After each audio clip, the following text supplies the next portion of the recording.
Hey, everybody. Hey, Tracy, you made it early. Good for you. That's great. I did. Can you hear me okay? Yes.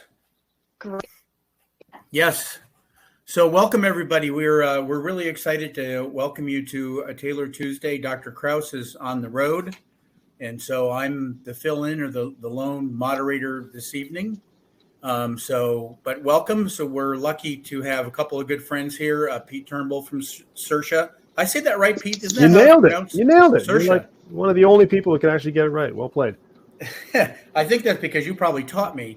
And then Dr. Tracy Lovick, our good friend and dermatology expert.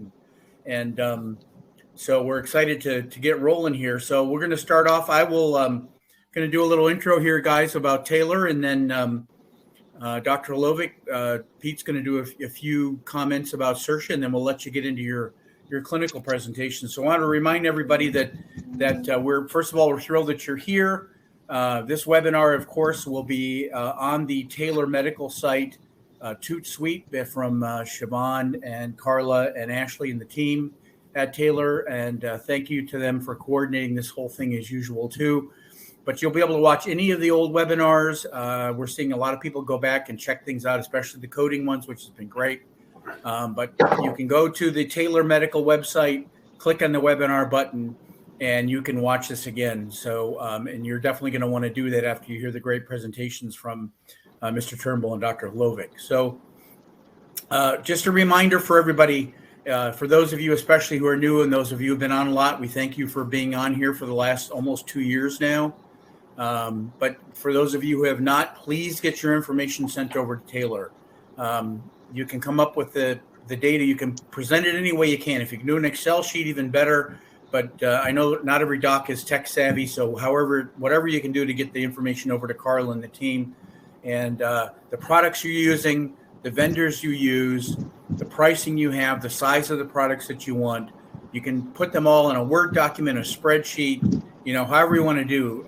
The team can even help you put that together. But anything you can do that way can save you up to 40%, sometimes even more on some of these products. You get great discounts on the products of all the people who come on here and speak, which is just super for your practice.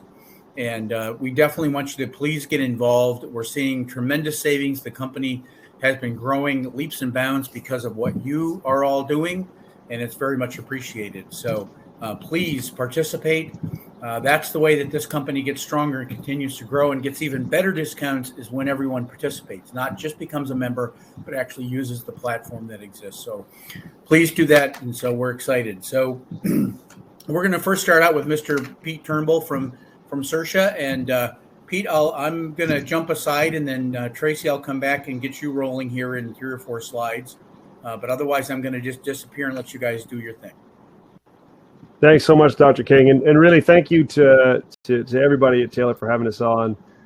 You guys have been great partners and really supportive, especially through the pandemic, and love what you continue to do with Taylor Tuesdays. So thank you to the entire team, especially you, Siobhan. I know you're there, so thank you for all the hard work as well.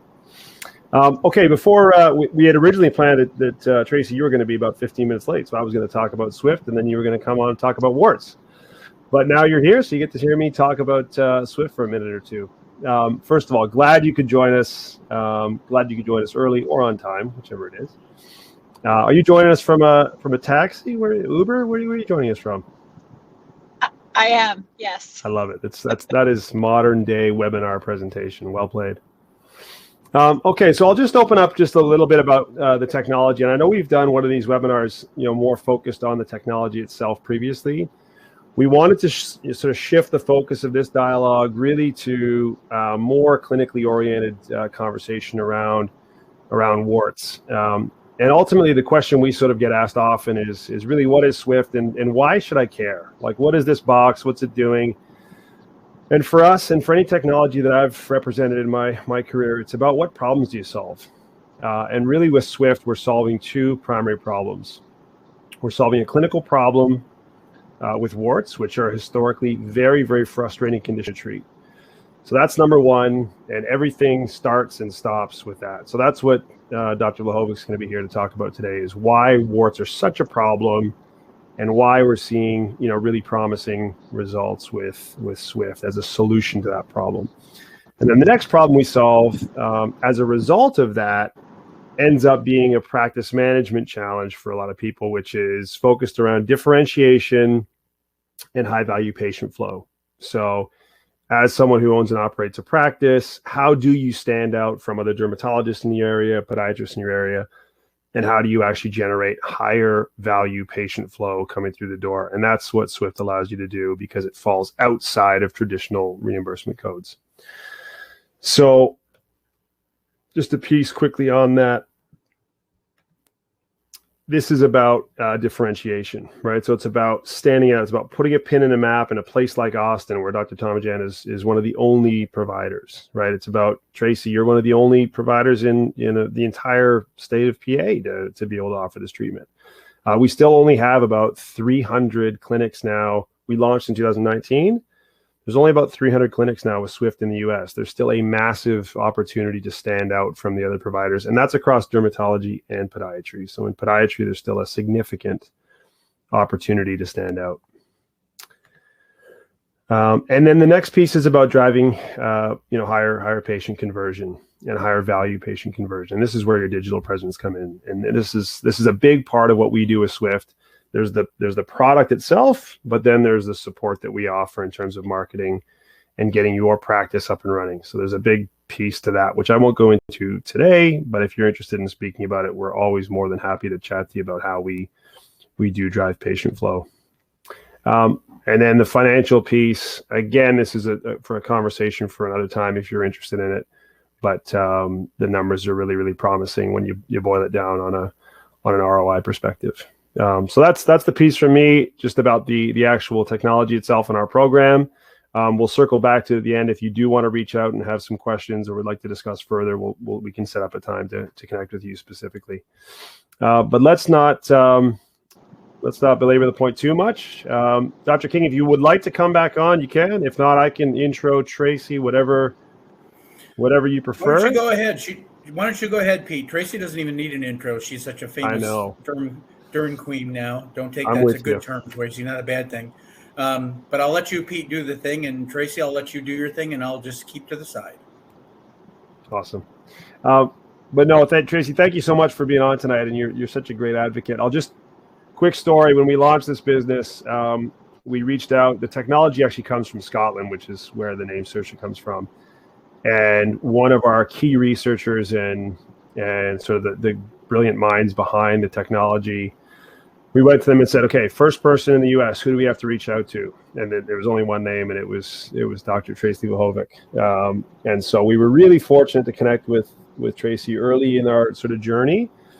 And Tracy's a clinical professor at Temple School of Podiatric Medicine. She runs their program down there and really has a firm grasp on all things dermatologically involved, so to speak. So when we got together, we were just so thrilled to be able to get the technology into Temple so that Tracy could start to, experience it. Because for us, that was our big question: is how is this therapy going to fit in with someone who has all of the tools available to her and has tried almost every technique available to her in the treatment of some of the worst warts in the world. And so that's kind of where our relationship started. She's a wonderful individual, and she's loads of fun. Tracy, really appreciate you being here. She's also the wart queen. So dermatology queen. I think we can call you the official wart queen. It's no longer unofficial. It's a dubious honor. It's a dubious honor, but I'll take it. Awesome. So thank you so much. I'll turn it over to here. If you need me to adjust the slides, I can. You just let me know. Thank you. Yeah, I'm gonna turn my camera off just so that you can have as much bandwidth as possible. All right. So thank you, Pete. Thank you, everyone, for having me here. Let's talk about warts.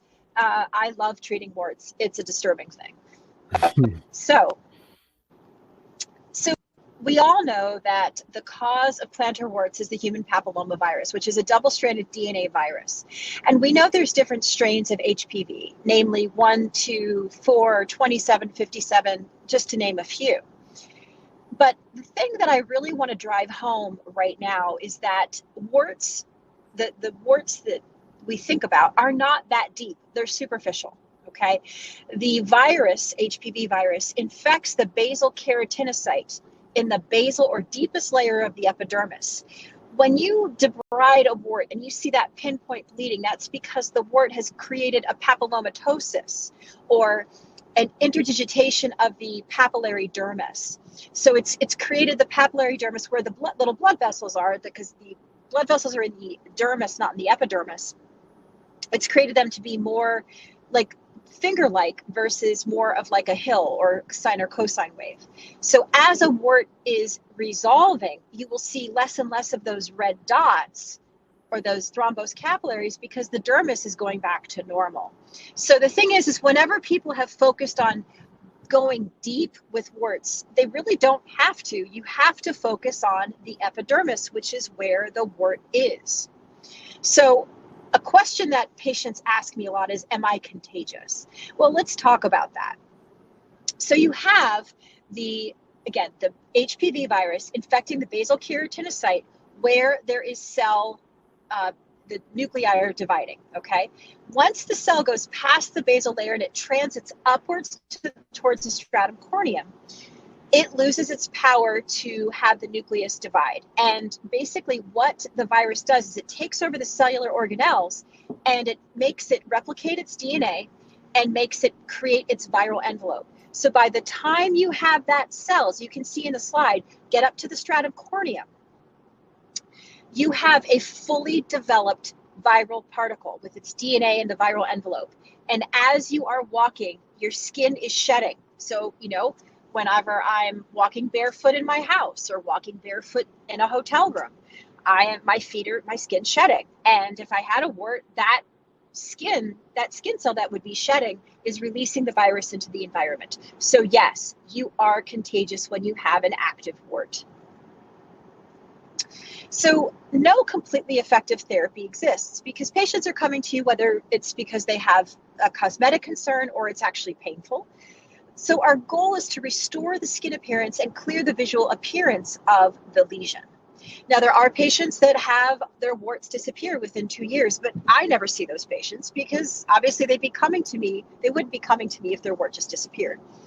And I always have to discuss the risk benefits and the course of each therapy with the patient, because scars can happen, pain can happen. But why isn't it a one-size-fits-all treatment? Well, this was a really interesting, lovely study that was done with warts, plantar warts specifically, looking at 4 subtypes of HPV.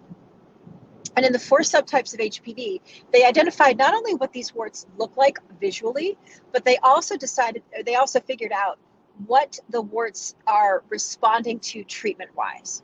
So for instance, HPV subtype 1, which is what we see a lot in our pediatric patients. They look like punched out mole-like plantar warts, right? They're very common. They respond beautifully to sal acid and freezing. However, HPV subtypes 2, 27, and 57 do not. So if you only have cryo and sal acid in your practice, you are missing a good bulk of your patients. But it also explains why you might wonder, well, this works on my pediatric patients. Why doesn't anything work on my adult patients? Because again, depending on the subtypes respond differently to different types of treatment. They're not all the same. So you can see in this slide what HPV subtype 1 looks like, and we've all seen that in our pediatric patients. But HPV subtype 27 and 57 look very different, and again, respond differently to different therapies. Some don't respond to cryo, some don't respond to sal acid. So it's good to have different things in your armamentarium so that you can effectively reach all the different subtypes of HPV. Another barrier to resolution that's unique to podiatric medicine is the gait cycle and the biomechanics we face. So Kebnerization, which you might not have heard that term since podiatry school, is defined as when you traumatize a lesion, it gets worse. So we think of that with psoriasis. We also think of that with HPV, Kaposi sarcoma, all of those different things. When you traumatize the lesion, it gets worse. So think about the plantar heel warts. Every time they walk, they're getting it worse. Or the periungual warts. Every time, if they have a hammer toe, it's getting just chronic trauma and chronic pressure. One thing that I do utilize to help me visualize if I'm dealing with a wart or a callus is something called a dermatoscope or dermoscopy. It's a handheld device I keep in my coat pocket that's a magnifying glass with polarized light. And this really has helped me, especially as I've gotten older, to be able to see things better. So for instance, in this slide, I'm using this to, like, this is from a paper, but this is what I'm seeing every day. I'm looking at a lesion, looking at it prior to debridement, which is what you're seeing in the middle picture. And at the end picture, you see that the skin lines are interrupted and there's little thrombosed capillaries. That's a plantar wart under the dermatoscope. It kind of looks like a honeycomb. In the middle picture aisle, you see a lesion, you see prior to debridement, you see skin lines, but post debridement, it looks like a halo. That's an IPK. The last row that you see skin lines, you see skin lines when you're debriding, and then skin lines after you've debrided. That's a true callus. So, beyond the pinch test, which also helps me diagnose, sometimes the pinch test doesn't give me the whole clue. So I use the dermatoscope to really help me not only diagnose, but also to follow therapy. So when I'm doing treatment, whatever treatment I'm doing with these patients, I am using the dermatoscope each time to basically see, is the patient having resolution of their lesion? So what other options do we have? We can just debride them, we can freeze them, we can blister them with cantharidin, we can laser them, we can cut them out, we can inject them, or we can microwave them, which is the newest one. So the other thing that makes warts so unique in that they take over the basal keratinocytes cellular organelle process is that they don't produce anything on the surface of the cell to let your Langerhans cells or your skin's immune system know that there is an infection there. So, most of the time our skin cells or other cells are going to have something on the surface of that cell will present it, and then you'll have antibodies, right? Well, with HPV, it's literally like a Trojan horse, and that's what I think of it, and that's how I explain it to my patients. It's a virus in a cell, and it's infected, but nobody knows. The skin's immune system doesn't know, doesn't care. So we have to do something to initiate that immune process, right? What can we do to get those Langerhans cells to know that there is something going on with that cell?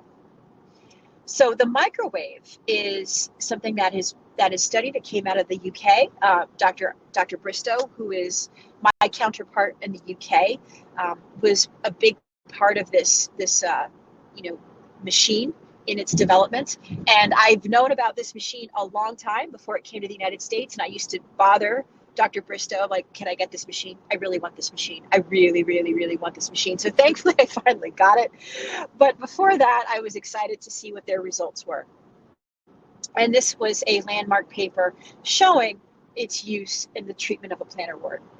So what are the advantages of using the Swift machine or the Swift microwave machine for plantar warts? Well, there's no plume, so there's no smoke like we have when we laser patients.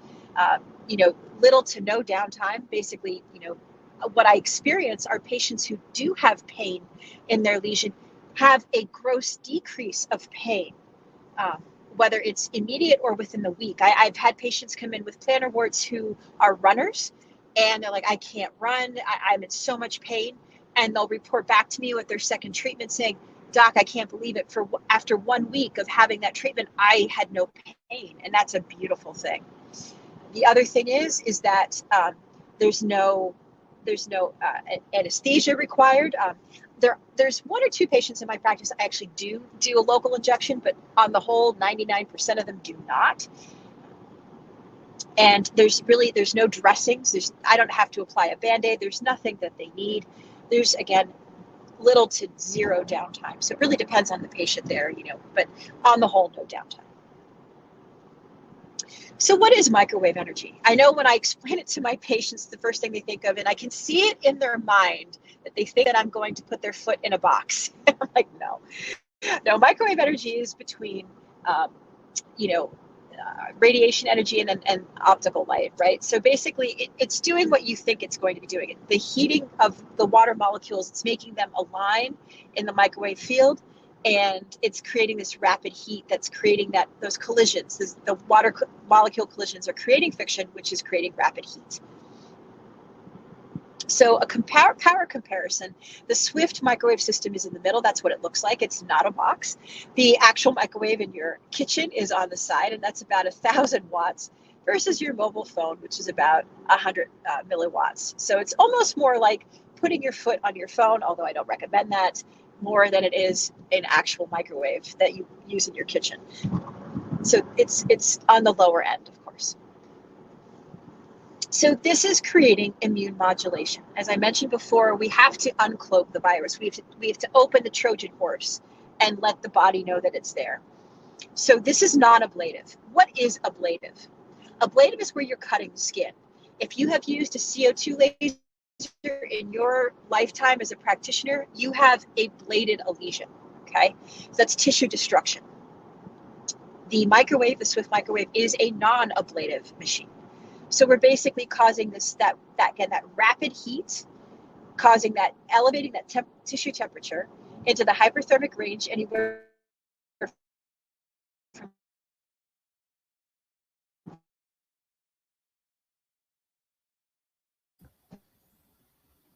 I think we Tracy, might be losing you there. We lost you. There you go. You're coming back in. You've got me? She's back. Did you lose me at the beginning of the slide? Yeah, you were just Hello? Talking about elevating tissue temperatures up into the hyperthermic range. Okay, so again, if you've used a CO2 laser, that's ablative. That's tissue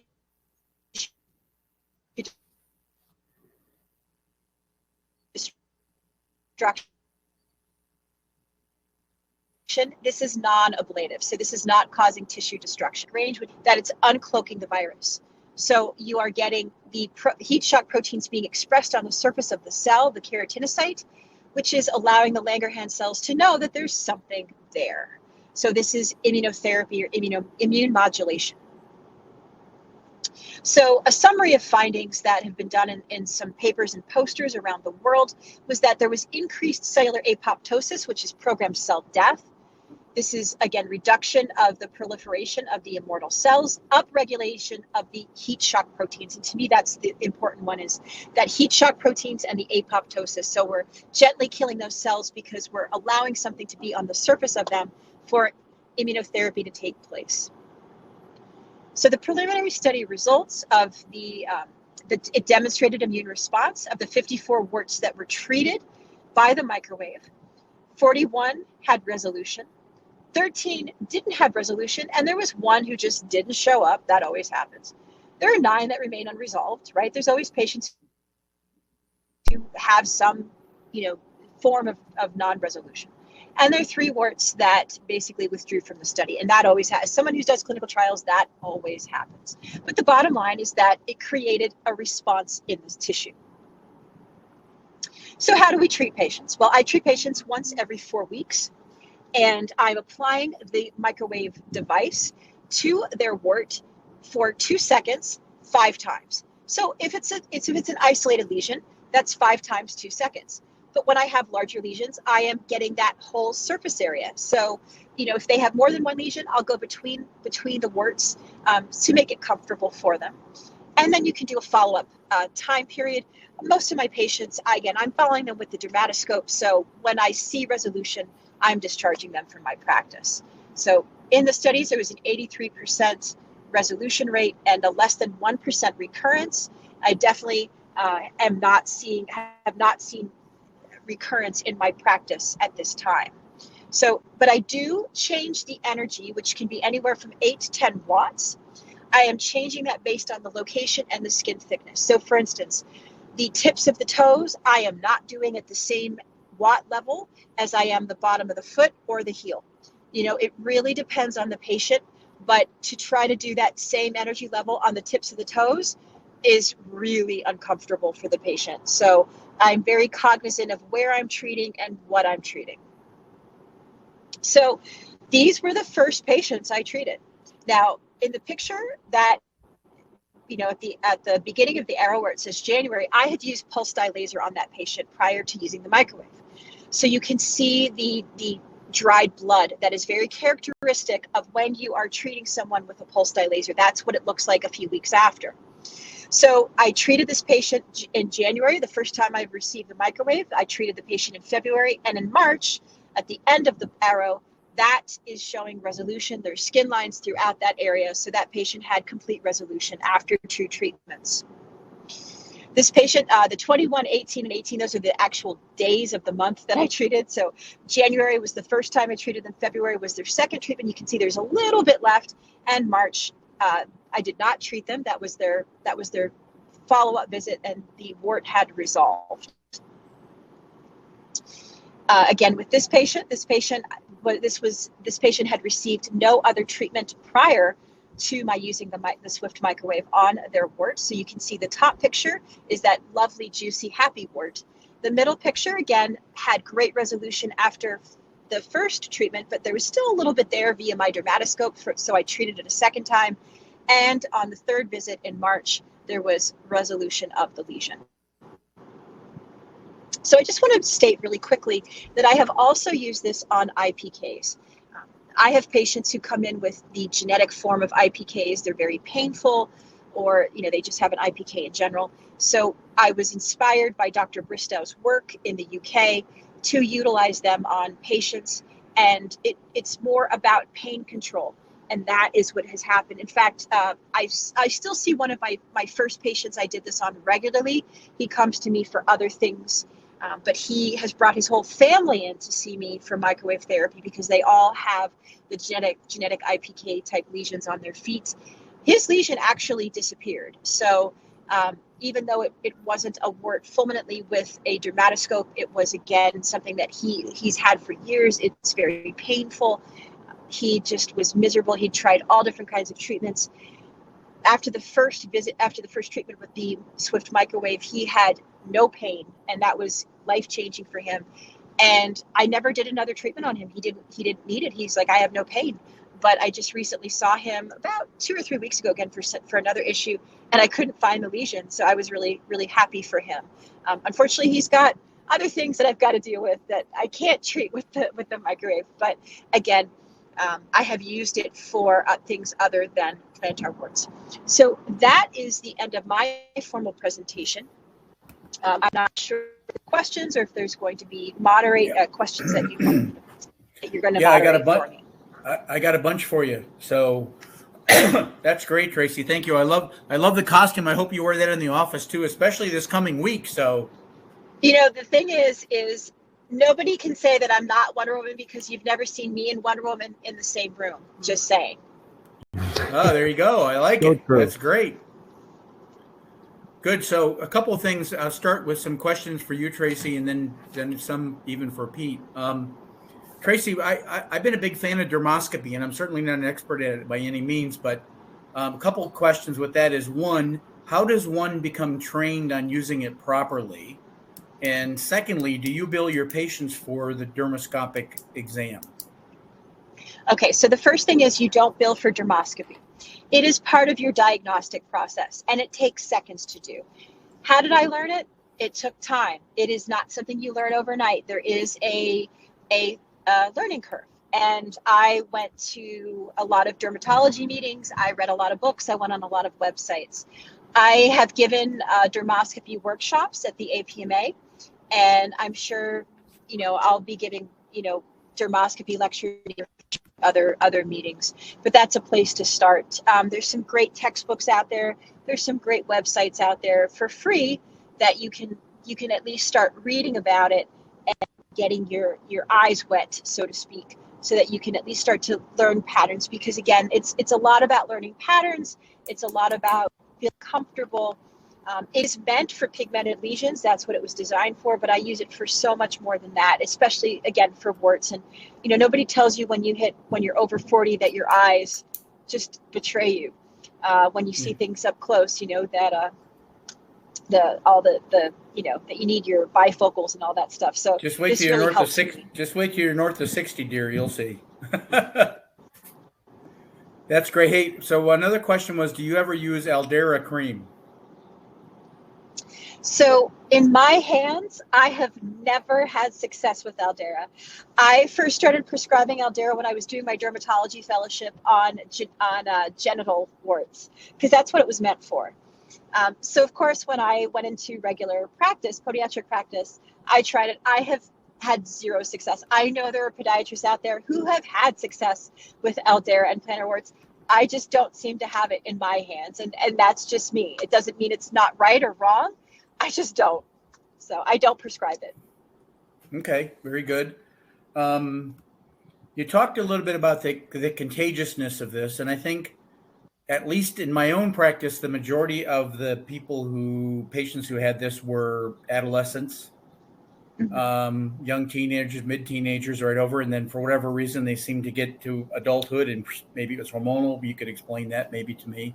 But so you talked about contagiousness. What should people do with their shoes, for example, if they've had a history of warts? Should they actually shed their shoes, or can they sanitize them like everything else in the world today? So it's a great question. Like yesterday, I had a teenage girl whose mom said, you know what, her brother just developed them. I'm going to have to bring them both in now. But I've also had 80-year-olds with warts because they're watching their grandchildren and their great-grandchildren. So I see people of all ages with warts. It's contagious. HPV is everywhere in the environment. You cannot get away from it. What I was taught in the dermatology world was that you need 3 things for plantar warts to occur. You need exposure to the virus, which it's everywhere. Can't get away from that. You need a small trauma or cut to the skin, not a cut that you would feel, but think of like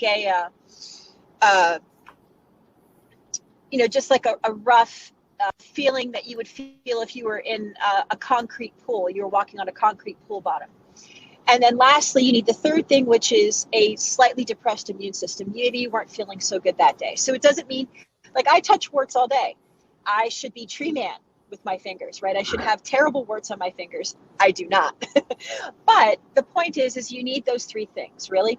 So we don't have data on sanitizing and what it does, but because viruses live on fomites, right? They live on inanimate objects. It certainly wouldn't be a bad idea to use a light device like the UV shoe sanitizers to assist in that. I don't recommend ever using spray Lysol in shoes because Lysol can be a potent contact allergy sensitizer, and you can develop an allergy to Lysol. So if patients really do want to use Lysol, I tell them to spray a piece of paper and put that in the shoe, but not to directly spray it into the shoe because I worry about contact allergy. So we asked about imiquimod. What about Tagamet? Have you had experience with the use of cimetidine? It was something that I utilized as a resident. I utilized a little bit as a fellow, and again saw zero success. It has been shown in papers subsequent to the original paper that it's different than placebo.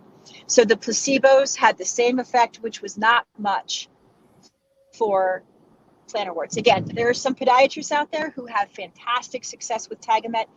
Keep in mind, the patients that I see in my practice, I am the 4th or 5th physician to see them. So they are someone who has failed everything. So a lot of the things that people utilize, I see failures from. So, I don't have cryo or sal acid in my practice at all. I don't do it because most people have come to me who have failed that. So I don't use Tagamet at all. Very good. So here's a good scientific one for you. Do you think there's damage to the lipid skin barrier with warts? Absolutely. Anytime you have a compromise in the skin barrier, you have something going on with the skin. Your lipids are a big part of your skin. That's what makes your skin skin. So absolutely, you do. So when you treat your patients for warts, what's the protocol do you follow moving through? Like you talked a little bit about that, but do you have a stepwise approach, or does that depend on what they've had done already, or what you see, or all the above? So keep in mind, again, most of the people that I have seen have gone to a physician, whether it's a dermatologist, a primary care physician, or a podiatrist for a year or more before they've come to see me, and they've already exhausted cryo and sal acid. So there's no way I'm going to repeat that, right? So that's why I don't even have it. So it depends on their activity level, how many warts are present, again, what they've had before. and what they expect, and also what they can handle. So for instance, if somebody's needle phobic, the last thing I'm going to do is a candida injection or bleomycin injection. Some patients are hell-bent on having laser, and that's fine. Some people just, that's what they believe in. For many patients, I will use topical cantharidin to start out with. Cantharidin, as you know, right now currently is not FDA approved, but it probably will be very soon. So can I interrupt you only and ask you, where do you find it? That's a very common question I get from my providers. We buy it from Dormer Labs. So the school buys it for me. We buy That's in Canada, correct? That is correct. Yeah. Dormer Labs. Yeah, thank you. That's it. I apologize for jumping in the middle there, but that's a question I hear all the time, and that's my answer too. Is that the only place to find it? So I was curious if you had some Wonder Woman outlet somewhere that you got it from. I wish. Actually, I wish I could just milk the beetles in the backyard, but hey, we've got them all up. We've got them all up here, Tracy. Exactly. For some reason, we're hoarding them in Canada. I'm not sure what it is. I know. So is it typically 2 to 3 treatments, Tracy? Is that pretty much a standard, or is that dependent on what you're seeing? That is very standard. Okay. That is very standard, yes. Yeah, you have to give it time. Keep in mind, your skin turns over every 21 days. So having somebody back once a week doesn't make any sense. You're not going to see any change. You also have to be aware that any of the treatments that we do can produce the Kevner phenomenon. So freezing can cause Kevner. Debridement can cause the Kevner phenomenon, even cantharidin. So you have to make sure that you're following these patients at somewhat of an interval. I'm seeing these patients that I'm not doing microwave on every 2 to 3 weeks. If I'm doing laser or microwave, I'm seeing them once a month. Very good, very good. So there's some questions about charges, and I know, Pete, you're answering those privately, which is good because we really shouldn't talk in public about charges because that's an antitrust thing, so we don't want to do that. But I know you're answering those privately, which is good too. Oh, here's a good one. How long does the virus thrive typically once it's shedded? So it can thrive for definitely at least a week or so on fomites. Wow. Yeah, it's a hardy virus, so that's why you've got to do something. So we've kind of touched on this a little bit too, but this is just a little more specific about your immune modulating creams such as Elidel or Effudex. Do you play with those at all? Yes. So Effudex, specifically 5-fluorouracil, there's some good evidence. So I end up using or prescribing both 5-fluorouracil and topical adapalene. Adapalene is an acne medication that is now over the counter known as Differin. So I utilize those depends on something at home, right? They just want to come in the office and have something done. Some patients really want to do something at home. So it really is patient dependent, but I do prescribe 5-fluorouracil and recommend adapalene the most. So, and another scientific question, do you think that the microwave causes coagulation of the capillaries in the warts? Oh, I think we lost you, Tracy. At least you're in freeze mode. Maybe Mr. Freeze found Wonder Woman. well played. I will get him. Can you hear me now? There you go. We got you back. Yes. Okay. Sorry about that. So I don't see the coagulation happening. That's more of a laser thing. Very good. So I have a couple of questions for Pete here too. And Pete, I know you're seeing these at the same time, but people are asking about the cost of the unit or how that works out for their practice. So you can talk about that. Yeah, great. So typically we lease them, Mike. So we put them onto a 60-month lease term. Comes out to about $470 a month. The profit from one patient usually covers that lease payment. So it's interesting. Usually it's sort of like, I don't think I see that many warts. Can I justify the cost of the device? And it's really a low barrier when you sort of break it down that way. And so for us, our goal becomes, how can we get you as many of those? You need to see or treat about 30 patients to pay off the device. That's kind of the metric we like to talk about. So it's kind of like how fast can we get through the 30? When you're trying to break down how quick can I get there. So primary ways to do that is number one, look at your pre-existing patient flow. So the average podiatrist we speak to it's between 5 to 10 warts a month, roughly.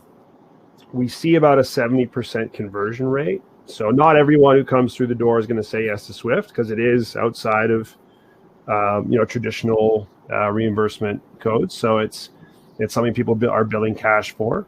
So not everyone's going to say yes to it. And that was a big question for us when we launched, is how many people would say yes versus how many would say, no, I want to go with whatever my insurance covers. And it's about 70%. So 7 out of 10 will say Swift makes sense. And it's for the reason that Tracy was talking about. I know Tracy sees the worst of the worst patients, but most podiatrists see recalcitrant patients. And when you actually stop and talk to these patients, they're like, oh no, I've done something over the counter, tried primary care, didn't work. So now you failed 2 sort of modalities of treatment, topicals and typically cryo. Then they'll usually go to a dermatologist. That's the typical kind of pathway. And then they're coming to a podiatrist being like, I can't believe that I'm still looking for help. It's been 6 months and I've tried 3 different providers.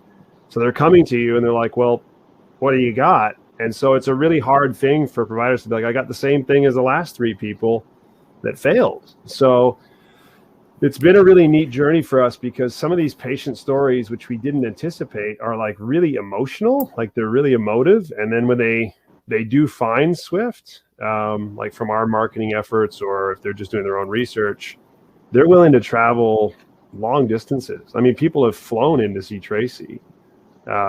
It's crazy how there's a lot of people who are sitting there who've kind of given up on, they're just like, I'm just going to have these warts forever. And they just kind of try to accept it. I have people specifically sent to me from podiatry and dermatology being sent to me for Swift. Yeah, and the derms, Dr. King, also, I know it's kind of a long answer to your question, but the derms are, it's been a really good partnership actually with our podiatry practices. Dermatologists have wait lists for 6 months, most of them.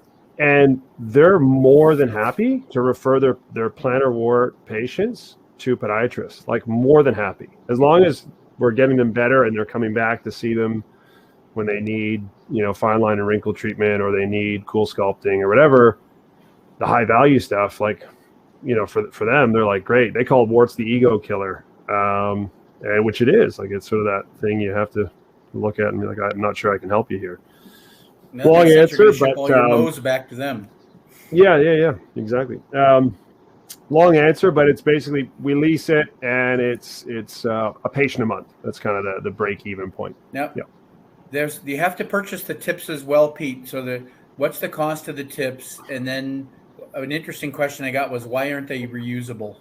Yeah, that's a good question. You kind of answered that already, but yeah, we do get that a lot, and it's one of the kind of the rubs of the device. I think we'd probably have more devices out there if this wasn't the setup. Unfortunately, we don't control sort of product design, but this is one of the probes. The device is behind me, but so you've got a probe and you've got this disposable head. Okay, and this disposable head has got componentry in it which controls the amount of energy that device can release. The components in there are the same components that are used in interventional oncology for the treatment of and full ablation of more advanced tumors. But this is what takes that same really high-end componentry and takes it into a subablative immune modulation component. So there's actually a fair bit of componentry in here.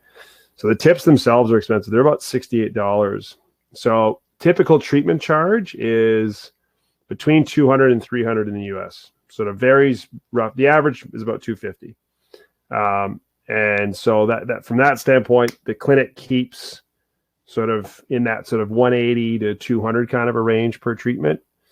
So still good margin, good profit margin, but yeah, there is a disposable component to it. And again, that's kind of what the upside of that is. It kind of what keeps us interested. That's part of our business model too. So we're really motivated to send you guys. The more patients you see, the more tips we sell. So we actually invest our own money into Google ad spend. We get landing pages up for all of our clinics. There's a whole marketing partnership that goes with that. As far as why they're not reusable, it's something we've talked to our engineers in Scotland about. They're trying to look at ways to do it, but HPV transmission with the FDA, they're pretty strict on it. So that's why it's had to be disposable. But we're trying to figure out ways maybe around it, and certainly trying to be more environmentally conscious as well. So there's a long question I'll get to in just a second, but why doesn't the insurance cover this? Is it an FDA approved issue, or is it just no code that exists for it at this point? Good question. And it was one of our big questions when we launched. We thought maybe it'd be covered under 17110, and there was some debate around it early on, but the consensus really has been two things. Number one, being totally non-destructive, it really is kind of a different mechanism of action. So what we're trying to do is not do anything to destroy the wart. We're trying to stimulate immunity. So the question was, like, is there a code? Where does it sit? Does it sit within an immunotherapy code? All the immunotherapy codes are really specifically linked to like a place. Like they're like, yep, it has to be in an interventional oncology setting. So it's quite narrow that way. Eventually, what I think will happen is we will apply for a differentiated immunotherapy code at some stage, I'm guessing. It may not be. A lot of our providers actually are like, hey, make sure you never get a code. Like, that's the one thing you just got to promise us you never do that, because codes always go down, whereas you can always adjust your pricing if you're in that environment. So it's kind of an interesting thing. We'd like it to be more accessible. But at this point, it's sort of in that basket of cash pay, which I think is good. And some people are a bit nervous about cash pay, but when you're providing a genuine solution to something, people are a bit worried about, like, oh, well, I have to sell it as a cash pay therapy. And I don't know, Tracy, I mean, you still have to get your patients to pay, and because Temple's still paying for tips, but Yes. I know you were surprised even at some of your patients, because you're not in an affluent area, and I think you've even been surprised at how willing they are to do that. We certainly have been surprised at how willing they are. The patients often will come and say, I've spent so much money on this wart already, between copays and deductibles with their other providers, that they're like, if this will get rid of this in so many visits, I'm willing to put that out. So that's what I've seen over and over again. Mm-hmm. Yep. And with the coding side of it, we did look. I remember I was helping early on in this game. Yeah. We looked at some of the immune response codes, but unfortunately, they were all oncologic based, and they were just pushing the envelope too far. Most of them dealt with myelogenous kind of immunities, and that was a real problem. So yeah. And the other piece too is like one. Oh, go ahead. Sorry, go ahead. Go ahead, Pete. I was just going to say, like, we would be putting ourselves in hot water too, to be like, yeah, absolutely, go bill 17110. That would be, we wouldn't want people to have claims denied, because it would likely happen. We know that insurance providers will say, hey, this is experimental. Anything that's not, at least 5 years old within a certain market, they'll find a way to call it experimental.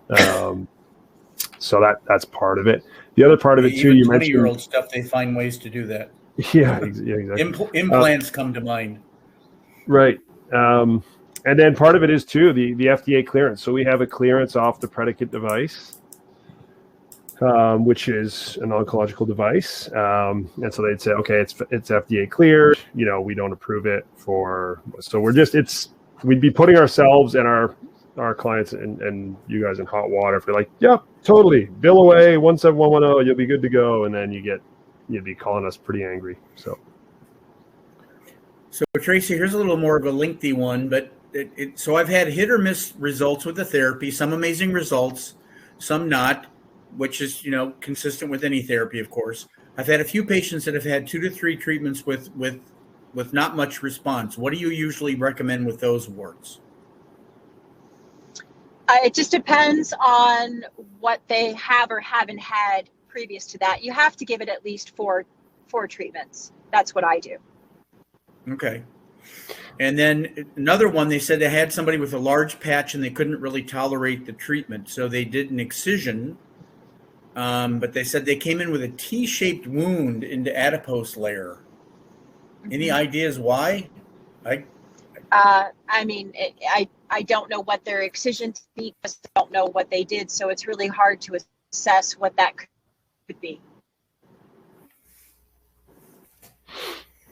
Good. Well, that's the last of the questions I have. Do you guys want to make any other comments before we close down the shop? A lot of great questions and a lot of great comments on this, both you guys today. Thank you. I'm going to, Dr. King, if you don't mind, I'm going to launch a. That was our study. If you just go back a slide, we're going to be we're excited about some of the research we're doing in onychomycosis. That's looking pretty good. Tracy's going to be joining us on that. I'm going to try launching a poll to see what happens. I